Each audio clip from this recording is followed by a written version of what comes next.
محمد اسلم صاحب لکھتے ہیں، مفتی صاحب یہ بتائیں کہ میٹل والے بٹن لگانا کیسا ہے، کیا ان میں نماز ہو جائے گی؟ بسم اللہ الرحمن الرحیم۔ الجواب بعون الملک الوہاب، اللہم ہدایت الحق والصواب۔ یہ زنجیر کے بغیر میٹل والے بٹن پہننا بالکل جائز ہیں، اور ان بٹنوں میں نماز پڑھنا بھی جائز ہے، کوئی حرج نہیں، کیونکہ بٹنوں کے بارے میں شریعت مطہرہ کا حکم یہ ہے کہ مرد کے لیے زنجیر کے علاوہ کسی بھی دھات کے بٹن لگانے میں حرج نہیں، اور اگر زنجیر بٹنوں کے ساتھ ہو تو ایسے بٹن لگانا جائز نہیں۔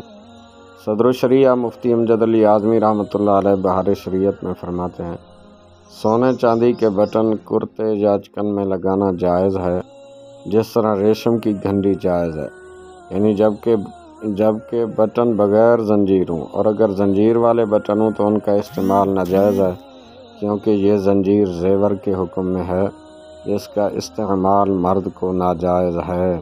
بہار شریعت جلد 3 حصہ 16 صفحہ نمبر 415۔ واللہ اعلم عز وجل ورسولہ اعلم، صلی اللہ علیہ وآلہ وسلم۔